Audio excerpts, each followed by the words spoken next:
He's a passionate biker, a dedicated endurance runner, and a long-distance athlete. He continues to fly as a civil executive pilot in the Kedarnath sector, supporting the Char Dham operations. It is a privilege to welcome you, and not just an aviator, but a leader, mentor, and an adventurer, Wing Commander Yogesh Redwal. Please join me in giving a round of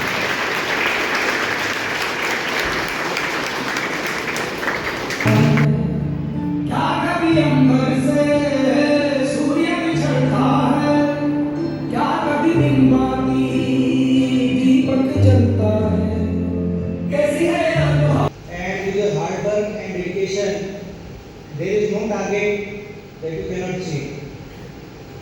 All you need is a little bit of guidance and mentorship from your teachers, from the school, and from guest speakers like me can show you the path.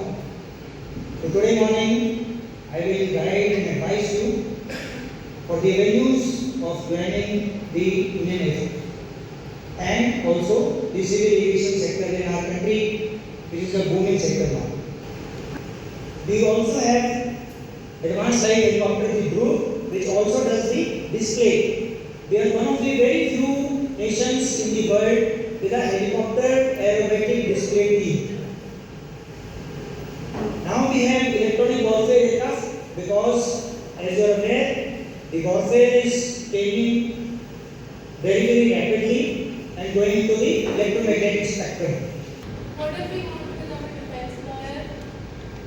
Okay, we have the Judge Advocate General branch. It's called the JAG branch. You can undergo your LLB or BA LLB, 5 years or 3 years course, whichever you would like to undergo after your 12th, and then appear for the JAG branch. There is a entrance exam for that, and you will be it's called a JAG qualified officer, Judge Advocate General branch qualified officer.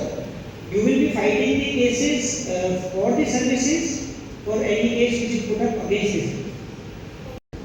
So as you mentioned about Air Force, like most of the fighters are of older generations, like the Sukhoi 30 MKI. It's a 4.5 generation fighter, right? So how many hours does a pilot actually get on a relevant fighter and not outdated jets? Okay. So the Air Force is in the process of modernization. We have already phased out the MiG-21s. The MiG-23 and MiG-27s are going out. The Jaguars are likely to go out. Okay. So Su-30 MK is already in. We have gotten the Rafale, and we are already moving in the LCA. Mentioned that in future we won't be needing physics and maths as our major subjects in 11 and 12 to join the Air Force. I wish to join the Air Force for accounts. So what procedure do I need to follow? For accounts? Yes. So you undergo the accounts degree, you do your graduation and in accounts, and thereafter you pay for the ASCAD exam, Air Force Common Entrance Test, and apply for the accounts scheme. Your journey reminds me that sky is not the limit, it's just the beginning. Now, I'll request Principal Ma'am, please give a token of application to our guest.